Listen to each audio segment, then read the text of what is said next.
Our next guest is the legendary and award-winning author of more than 50 books, including The Blind Assassin, The Handmaid's Tale, and The Testaments. Her latest, Old Babes in the Wood, is on sale today. Please welcome back to the show the great Margaret Atwood.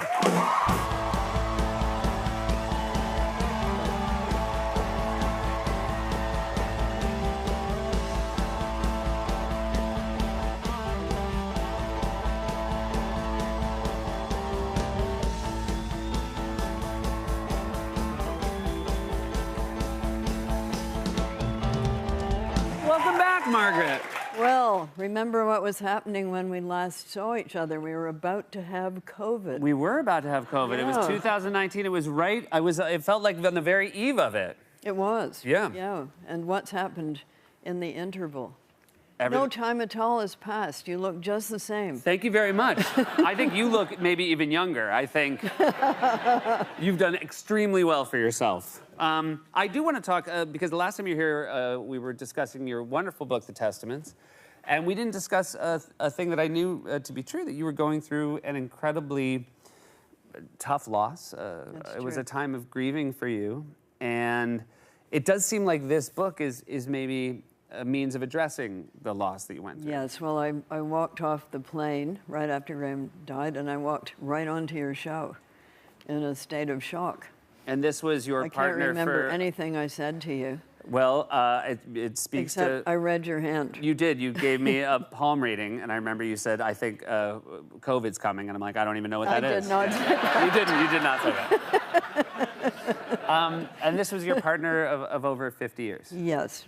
And did writing this book, was that a catharsis for you? Was it a helpful way? I've written these two characters, Nell and Tig, before. They're in an earlier book of stories, but in the earlier book, they're both still alive.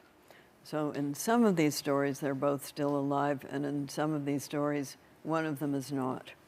So I have to explain to younger people, at my age, which is 32, at my age, you can expect people to die. It happens. And it's different from a younger person dying, and it's really different from a child dying. So those are tragedies. And this, after the age of 80 or so, is the circle of life. Does that make it easier to process, though? No. Yeah. It I would doesn't. imagine it can't be, right? It doesn't, but on the other hand, Graham was a very wise person. He had had his diagnosis in 2012. He had a particular kind of vascular dementia that causes you to die of a cerebral hemorrhage, which is what he did. His family had a habit of dying in London, England, and so did he. All right, well. Yes, so we... You wouldn't think that would be genetic, but there you go. I don't, it's not genetic. I think it's sort of, you know, quasi-intentional. Well, there you go. I don't know. You, it was very fitting because this book is, it's very beautiful and it does touch on grief and loss, but it's also very funny. There's an opening story about this couple going to a first aid class. And It's all true. is it all true? So Yes. you went to a first aid We class absolutely had to go to one, and everybody there was considerably younger than us. Yeah. So our thing was, you know, you find the person unconscious on the sidewalk. One person calls 911, the other one does the mouth to mouth, and then the first one has to help the second one up off the floor. But you know, if there's a red plastic torso with a tip back head in trouble, I'll be there for them. Plastic, ideally plastic, yeah. Handmaid's Tale has been coming up again. Obviously, it's a book that's back in the public eye, but it also is a book that's showing up on banned book lists. I mean, this is something that, another thing that you can't believe one's guard can be put down on, that they would ever ban books again, but of course they are. You took it into your own hands when you heard that there was maybe some book banning. Explain to us exactly what you're doing here.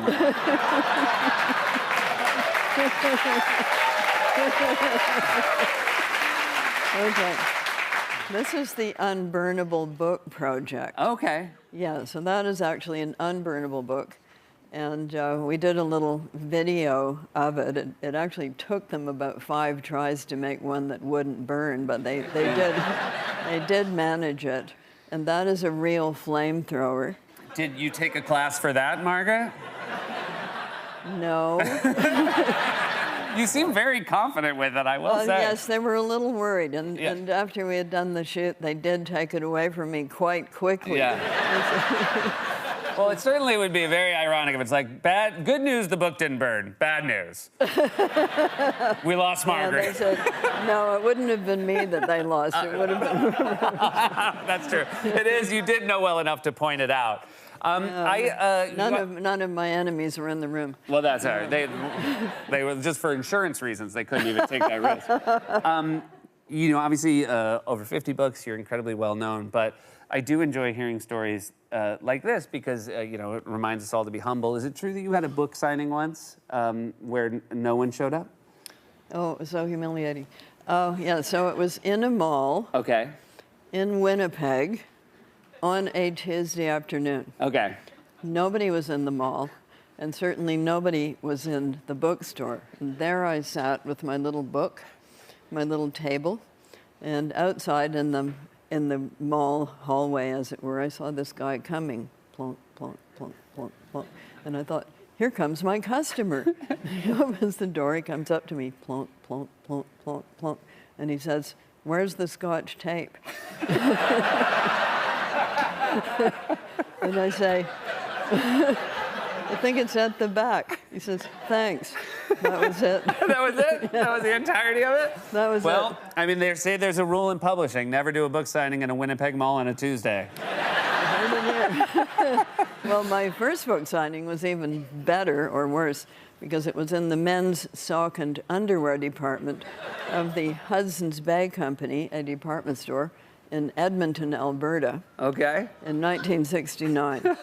Why was it there? I don't know. It was near an escalator. I think the publicist, whose first week on the job it was, thought, escalator. People will go up and down. They'll see Margaret sitting amongst the jockey shorts and with her book called The Edible Woman. And they'll think, I would like to buy one of those. That didn't happen. And then No. you know, guys would come home and they'd be like, "Did you get socks?" It's like, I totally forgot. I got this signed book. No, what really happened was that it's a lot of clomping in these stories. These ones had galoshes on. Okay, so galoshes, galoshes, galoshes. They ran away very fast. I could hear their galoshes. Well, now I believe you hear everyone running to your work. And thank you so much for being here. It's such a delight to have you back. That's Margaret Atwood, everybody. Old Babes in the Wood is available now wherever you buy your books. But please support local and independent bookstores and malls in Winnipeg. We'll be right back.